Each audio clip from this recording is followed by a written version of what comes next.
congratulations and welcome. Thank you. Feel like you could have been here or any college for years now. Why did you feel like now was the time? Yeah, this isn't my first opportunity to come here. The last time, it just wasn't the right time for me personally, and my family, and the commitment that I've made, to being a family man, and also for the people that I wanted to be with and be around. This was the time that I was like, everything synced up, everything lined up. The opportunity for me, where I'm at in my life, and the transition and the people that are here now, it couldn't be a more perfect situation. So I always said that it would take something really special for me to leave Saguaro. I meant it. I turned down some really good opportunities. I had a couple really good opportunities last year that, my wife and I sat on the couch and cried over. I mean, honestly, not to sound like a sissy or anything, but we had some really good opportunities last year, and I talked to a lot of people that I trusted, and the ages of my kids and having our family here locally. I just said my coaching career was never going to take priority over my family, and that's why I turned down a couple of good opportunities last year. This one was a no-brainer, not just because the opportunity to be here at Arizona State, which people that know anything about me knows that I'm full-blooded Sun Devil. My dad coached for Coach Cush. My mom was a cheerleader here. My wife and I are both alums. I care deeply about this program. I know that hasn't always been the feeling outside of the program, but I really truly have. But to come here at this time with these people and with Coach Dillingham, who I've known for a long time, and have a great relationship and a great deal of respect and trust in. And then the other men that are in this building, the people on this staff, it's special. It's a really special group of people. So I didn't have to think about it. I've had some other opportunities that were really good that I wavered on and ultimately decided to stay. I've had some opportunities I said, no, it's not that important to me. This was the one that I didn't have to think about. I said, yeah, if this happens, I'm in. And I couldn't be any more excited to be here. Yeah, there hasn't been a staff at ASU that's had this type of a local synergy, and so what's that like exactly, and what will that maybe enable you guys to do here that perhaps hasn't been able to be accomplished in recent history? Yeah, I think you nailed it. Like, that's one of the things that I was always cognizant of, is I didn't want to just be the token Arizona guy in a staff that didn't take pride and wasn't committed to Arizona.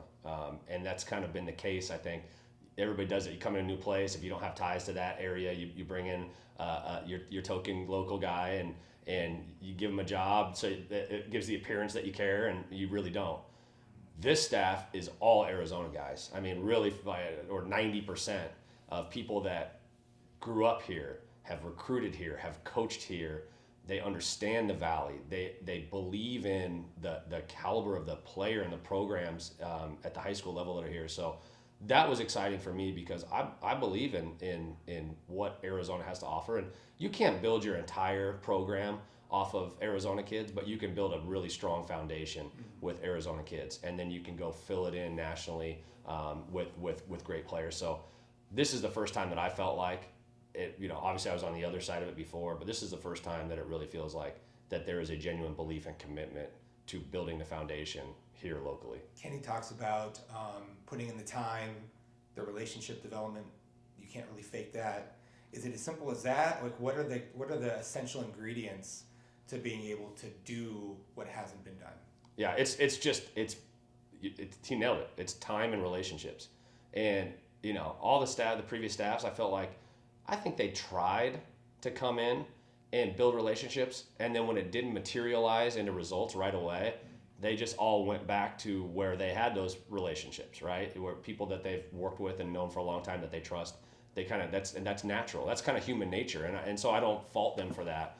I think that was why it was so important to bring people in that have relationships here already, that care about the people here, because this is where we're going to really put in and invest our time to build those strong relationships. So it's not going to pay off. It's not like Coach Dillingham's been here for 3 weeks, and Coach Mohns and Coach Aguano and Coach Regular are here, so all these Arizona kids are just going to sign on the dotted line.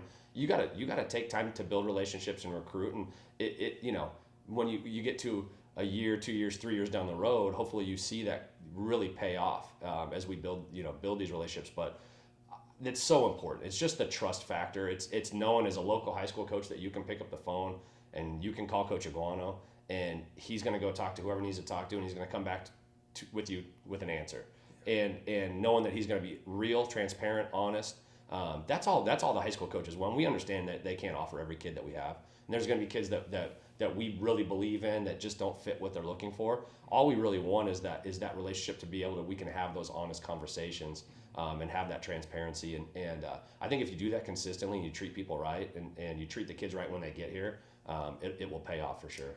Does the transfer portal era, does that benefit ASU because of the ability to get kids on the bounce back who maybe aren't feeling it initially out of high school? 100%. I mean, I think you've seen that just in this initial cycle with a lot of these really good players that went elsewhere that want to come home. You know, it's natural for kids these days to want to go spread their wings a little bit and go try something. Maybe they don't know anything else. They've never been anywhere else. And then what happens a lot of times is you get somewhere else and you realize, man, Arizona's a pretty good place to live. You know, Tempe, Phoenix, Scottsdale is a pretty special place. You know, was it 70 degrees right now and sunny, you know, the middle of December. So, you know, I've had kids that have gone all over the country, and I haven't had anybody come back and say, I liked living there more than I liked living at home, honestly. But sometimes they need to just go through that process.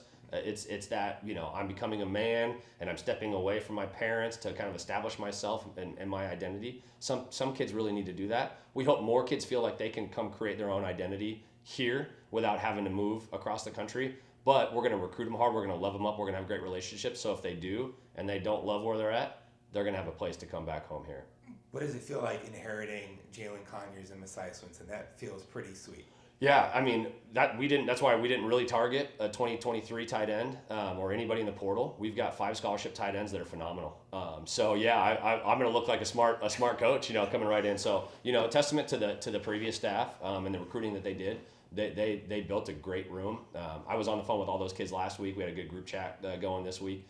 Awesome kids. They were all really responsive and receptive to me coming in, excited for me and excited for our program. So, you know, I kind of half expected when I was calling that 1 or 2 of them would kind of, you know, not be excited. They were all great, had good conversations with all of them. So I'm excited about that room that we've got, and you know, excited to coach them up, excited to get going. I think they're excited about the system that we're going to run here with Coach Dillingham and Coach Baldwin, and I think there's just a lot of good positive juice right now. That was my last question. Is you're an offensive guy.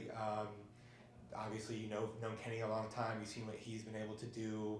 He was a product of Mike Norvell, who you've known also. So what do you think about just kind of, you know, the melding your perspectives and what he's trying to do offensively, and especially as it relates to your position? Yeah, I mean, I took my whole Saguaro staff last spring up to Oregon to spend a week up there and watch practices, watch film, meet, talk ball, you know, with Coach Dillingham and his staff, and our defensive guys were with the other guys there. But, you know, really systematically, our philosophies are very similar. You know, I've been doing it at the high school level. He's been doing it at the major Power 5 level with a lot of success. But I think there's a lot of similarities. That's why I wanted to go up there and spend time with him and study and learn, share ideas. We had great time on the board sharing ideas. And then I've known Coach Baldwin for a long time too. And you know, I think he's a very underrated offensive mind, offensive play caller. Obviously had a ton of success at Eastern Washington. So I think the blending of Coach Dillingham's system with the things that Coach Baldwin has done, and really he's elite pass game, and then hopefully I can be a fly on the wall and bring a couple perspectives and ideas. I know I've already had some good conversations with Coach Baldwin and just add some wrinkles and, you know, understand I'm the tight ends coach. You know, I'm coming in to coach my position, to recruit. But I think there's a level of mutual respect between Coach Dillingham and Coach Baldwin and myself, where I think I'll be able to provide some input and hopefully, you know, bring a little bit of extra flavor to the table.